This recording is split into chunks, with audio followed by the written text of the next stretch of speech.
The subcommittee will reconvene, and when we last left off, we were considering amendments to the manager's amendment. I would ask if any members seek recognition to offer an amendment to the manager's amendment. Mr. Blunt. Recognize the gentleman from Missouri to offer an amendment. Hello. Mr. Chairman, I do have an amendment that I intend to offer and withdraw, and hopefully we can continue to have further discussion of this particular issue. This is an amendment that would... well, let me ask the clerk to report that. That'd be fine. Thank you, Chairman. Amendment to the amendment in nature of a substitute to H.R. 2749 offered by Mr. Blunt of Missouri. The amendment has been distributed, and without objection, the amendment will be considered as read, and I would ask Mr. Blunt to explain the amendment. Well, Mr. Chairman, this amendment would exempt poultry and livestock farms from certain provisions in the bill that I feel and producers, particularly small producers, feel would be unnecessarily burdensome to the farmer. This amendment would not make farmers comply with FDA's access to records and traceability of food. All of these farms are under some sort of USDA compliance now. Also, they generally comply with industry programs, and all also have to comply with state laws. The idea of an additional FDA inspector having new levels of access to farm records and farming programs seems to me to be unnecessary. It seems to me to be redundant and certainly a hardship for smaller operations. This idea of traceability of all animal food, all animal feed in a system, having grown up on a dairy farm and a farm where we raised hogs as well as had a dairy operation and a beef cattle operation. Many farms still operate with the same pen and pencil and paper record-keeping system that was used 25 years ago. Traceability of all food makes it very difficult for the small producer particularly to compete, and at the large producer level, I'm confident is absolutely unnecessary. At the large producer level, they are already keeping track of those things, from lots of animals to exactly what food products those animals have. And so, Mr. Chairman, I would offer this amendment. I hope we have a chance to discuss it further. But FDA access to on-farm inspections and compliant records programs, I think, is unnecessary, and I hope we can work on a bill that allows the producing community and family farmers at all levels to continue to produce livestock products. And, Mr. Chairman, with that, I'd withdraw my amendment unless you have any questions or comments. No, I appreciate what you said and that you're withdrawing it. One comment I'll make is I can certainly relate because I still use the pencil and paper for a lot of purposes myself. Exactly. So I can certainly relate to what you said. I think that, we've gone to great lengths to ensure that the provisions in the bill don't alter the lines of jurisdiction between, ag and Health and Human Services. So the main thing is we would want to make sure that we don't infringe on USDA's jurisdiction. But I think we should continue the conversations and, try to deal with this at the next level. And so I appreciate the gentleman's offer to withdraw. I appreciate that, Chairman. I hope we can do that. And it sounds like the spirit of your comments is that duplicate reporting or unnecessary reporting is not the goal here. And hopefully we can work together to ensure that that doesn't happen. And we'll continue to work on this. And I withdraw the amendment. Well, I thank the gentleman. And the gentleman withdraws his amendment. Are there any other amendments to the manager's amendment? The gentleman from Indiana. Mr. Chairman, I have an amendment at the desk. It would be Boyer number 22. The clerk will report the amendment. Amendment to the amendment in the nature of a substitute to H.R. 2749 offered by Mr. Boyer of Indiana. The amendment has been, or is being distributed, I should say. And Without objection, the amendment will be considered as read, and I'd ask the gentleman to explain his amendment. Mr. Chairman, I offer this amendment to clarify the bill to ensure that seafood and fish taken from other fish farms are included in the definition of farms, which are exempt from the tracking and trace requirements under Section 107. I had since the hearing in which the FDA Commissioner had testified, and I brought up the questions to the second panel regarding seafood, our colleague Gresham Barrett of South Carolina immediately began to work with the South Carolina Aquaculture, who also then works with the Department of Ag in the state of South Carolina. He also works with the Seafood Alliance, which would be the leading industries of clam, fish, shrimp, and oysters.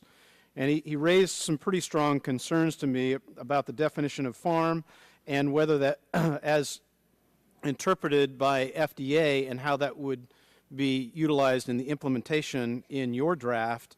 And so what I've done is I've offered this amendment to help clarify so everyone will know.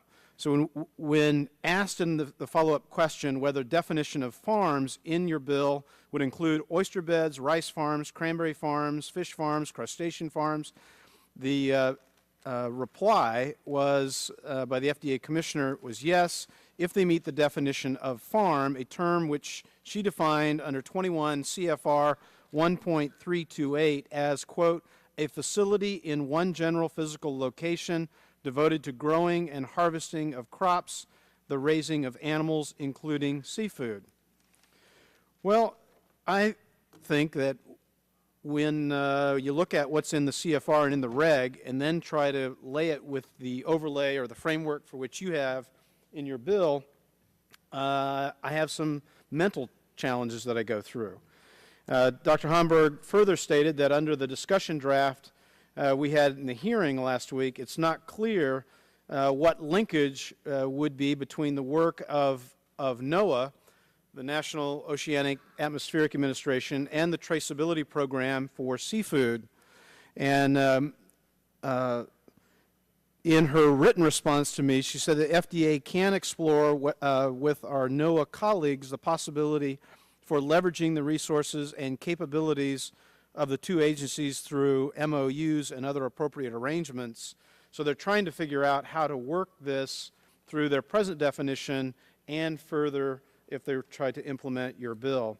If we're going to exempt our traditional farms from traceability requirements under the, quote, direct sales by farms, end quote, provision in Section 107 of the bill, we should make sure that farms included the oyster beds, wild fisheries, aquaculture facilities, freshwater fisheries, salt and water fisheries, including the crustaceans, not only on land but also in the sea, being shrimp and good old crawdads. But we also have the shrimp and oysters. I think about the thousands of fishing businesses that bring fresh fish in and sell directly to restaurants.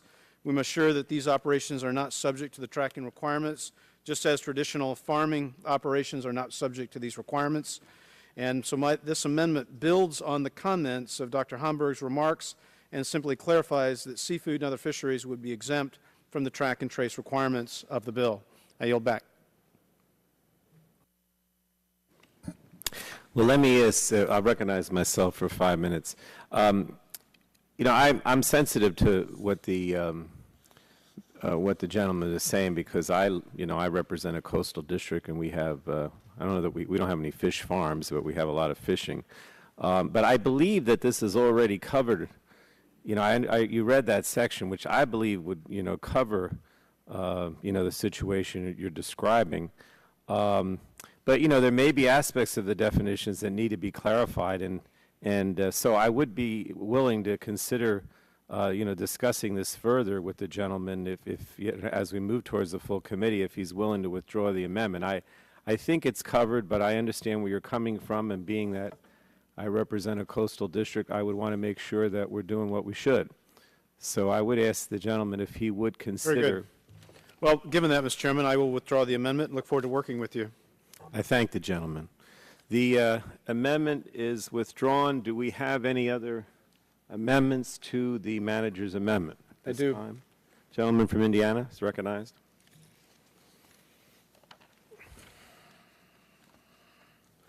This is an amendment at the desk. It would be under, by Mr. Rogers, number 21. Clerk will report the amendment. This is a Rogers amendment? Yes. Okay.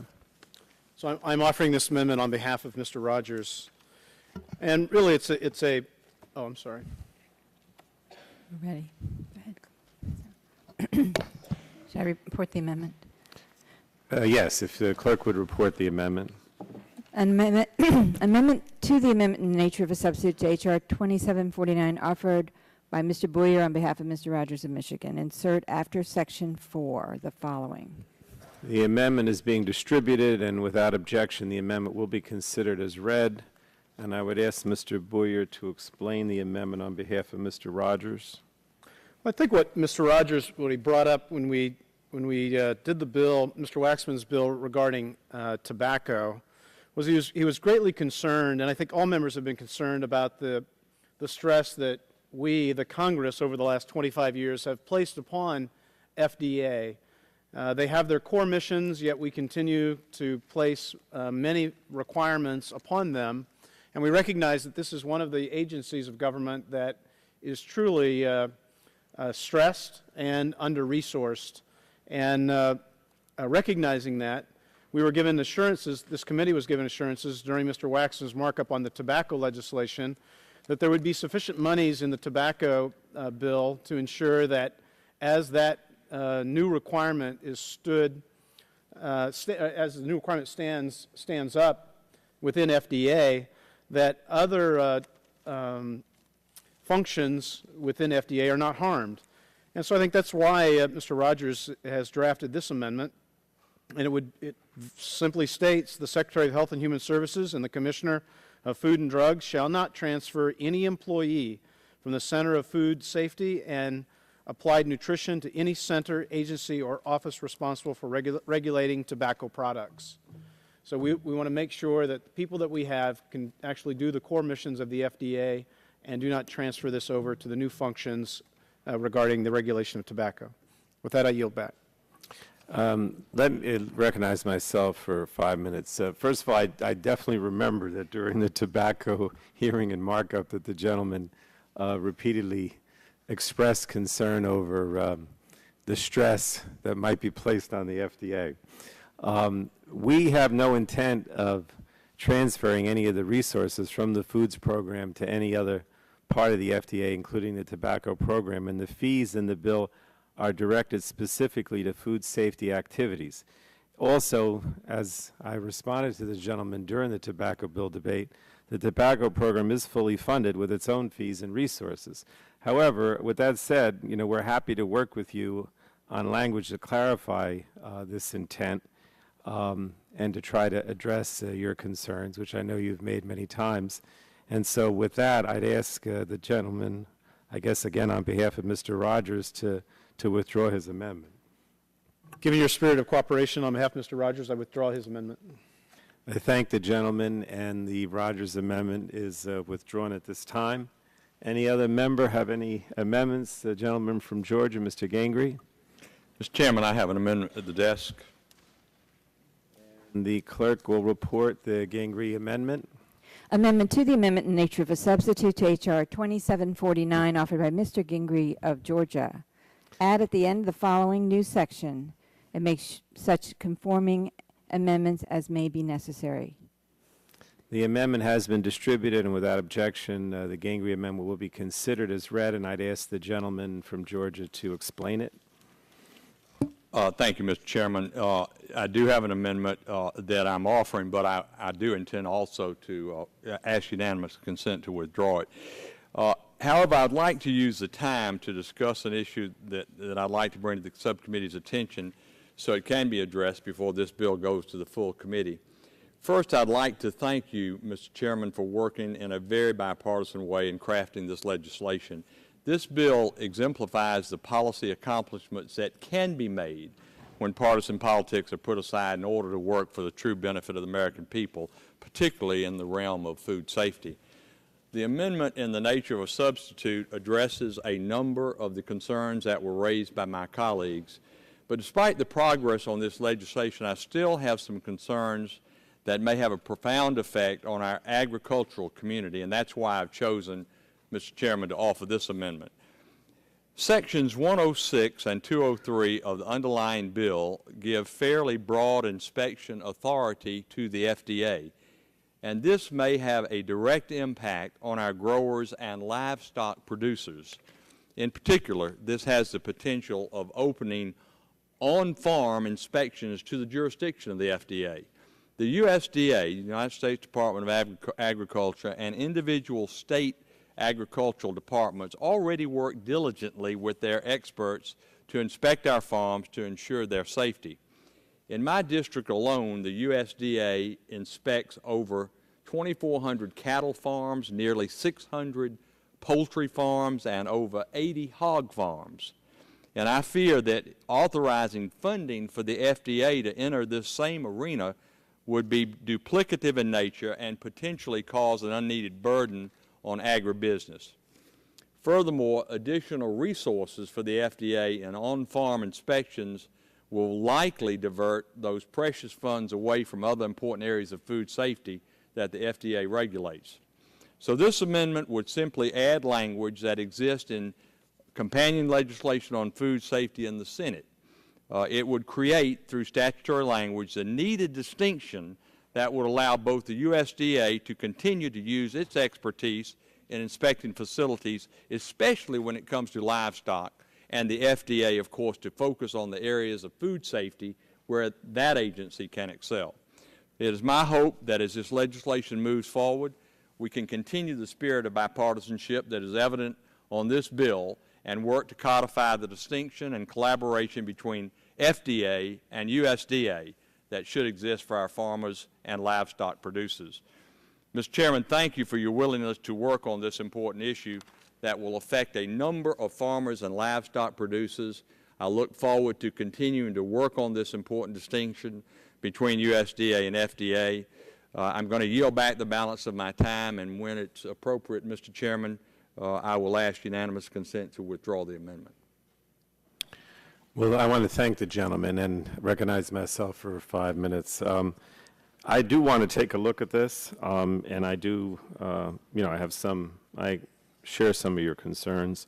I mean, it's my understanding that the FDA already has farm jurisdiction, but it often, or I guess usually contracts that out to states, and we don't want to change any of that. So I'm glad that you're withdrawing at this time, but we'll certainly take a look at it because I do share your concerns. Mr. Chairman, thank you. And with that, I ask unanimous consent to withdraw the amendment, and I look forward to working with you on the issue. I thank the gentleman, and he has withdrawn his amendment. Do we have any other amendments to the substitute, the ranking member, Mr. Barton? Mr. Chairman, I want to offer an amendment that's called Shadegg 95. I'm offering it in the absence of Mr. Shadegg, who's not here at the markup. Clerk will report the Shadegg amendment. Amendment to the amendment in the nature of a substitute to H.R. 2749 offered by Mr. Barton on behalf of Mr. Shadegg. Section 303F2. I would ask unanimous consent that the amendment be considered as read, Mr. Chairman. So ordered, and the gentleman is recognized for the purpose of his amendment. Mr. Chairman, this is something that I highlighted in my opening statement, and I'll be brief, and then with your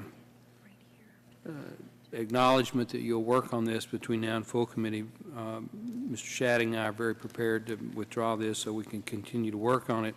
But as I pointed out in my opening statement, the draft that's before us for the first time would allow the FDA to impose civil monetary penalties of up to $500,000 on a food company for an unintentional violation that causes no harm. I want to repeat that. An unintentional violation that causes no harm. We would give discretionary authority for the first time to the FDA to impose a civil monetary penalty of up to $500,000 per violation. And if you could, depending on how the FDA decided to implement this, if they did it on a per food, per violation, this single fine, if they impose the maximum fine, could run into millions or even tens of millions of dollars. There's no per violation cap. You know, we on the Republican side have some concerns, obviously, about this, and we would prefer that the entire provision be dropped. But we're told at the staff negotiation level that there is a strong support on the majority side for civil monetary penalty authority. So this amendment, if adopted in its current form, would put limits, what we consider to be reasonable limits, on these civil monetary penalties. The penalty could be no more than $10,000 for each violation.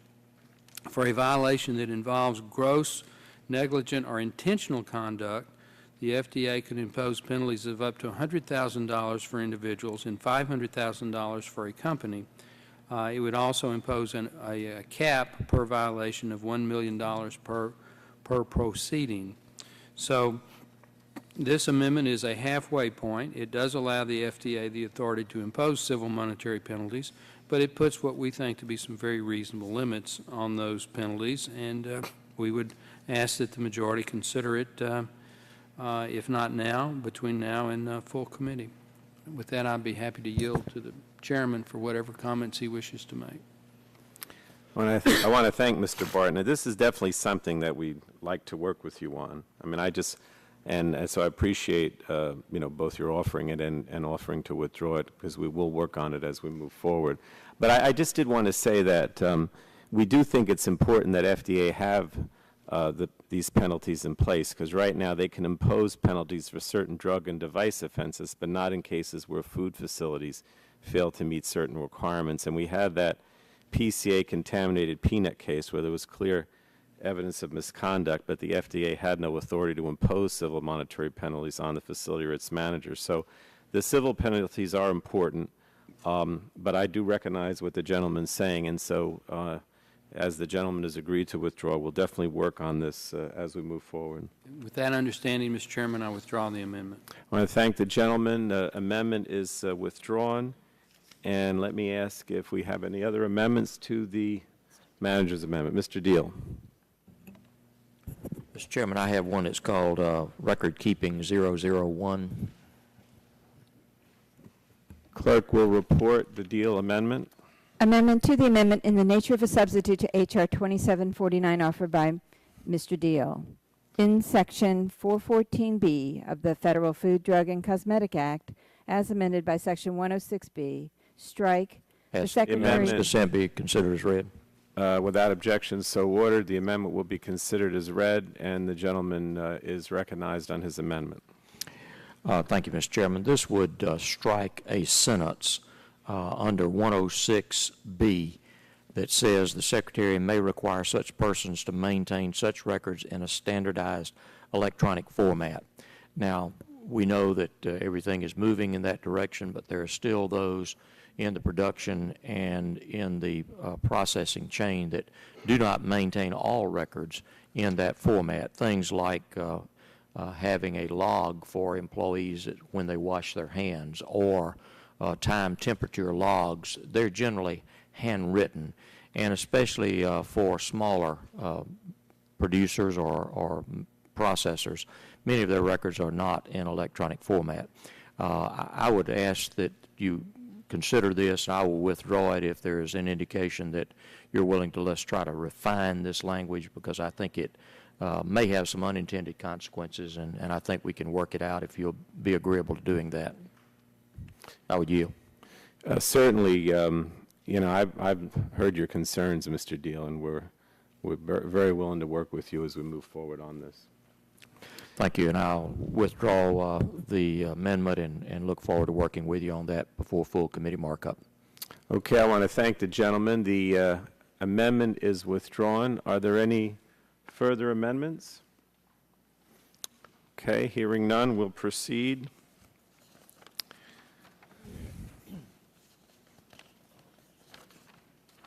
We'll proceed to vote on the amendment, the manager's amendment, or the amendment in the nature of a substitute. The question now occurs on the amendment, the question now occurs on the manager's amendment in the nature of a substitute. All those in favor of the amendment will say aye. All those opposed say no. In view of the chair, the ayes have it, and the amendment is adopted. Does any other member seek recognition at this time? If not, the question occurs on the chairman's amendment in the nature of a substitute. All those in favor signify by saying aye. All those opposed say no. In the opinion of the chair, the ayes have it, and the amendment is agreed to. And now the subcommittee will move forward on H.R. 2749 as amended to the full committee with the recommendation that the bill pass. All those in favor will say aye. All those opposed say no. In the opinion of the chairs, the ayes have it, and the bill H.R. 2747 is favorably forwarded to the full committee as amended. Did I give the wrong number? I apologize. The bill that we're forwarding is H.R. 2749. Do we have to redo it? Okay. Let's just do it again, since I gave you the wrong number. You almost forwarded a Republican bill, Mr. Chairman. Okay. So we'll now move again, or for the first time, that the Subcommittee on Health move forward H.R. 2749 as amended to the full committee with the recommendation that the bill pass. All those in favor will say aye. All those opposed say no. In the opinion of the chair, the ayes have it, and the bill H.R. 2749 is favorably forwarded to the full committee as amended. And I'd ask unanimous consent that the staff be authorized to make technical and conforming corrections without objection, so ordered. Let me just thank everyone. I know this seems sort of anticlimactic at this point, but a tremendous amount of work went into this bill over the last few years, and particularly by Mr. Dingell, Mr. Stupak, and some of the other members that are here, as well as the Republicans. And it truly is bipartisan, and we do intend to move forward, as Mr. Waxman said, and move it to full committee next week. But in the meantime, we will try to address some of the concerns that were raised today and some of the amendments that were withdrawn. So I want to thank everyone and all the staff again, and the subcommittee is now adjourned.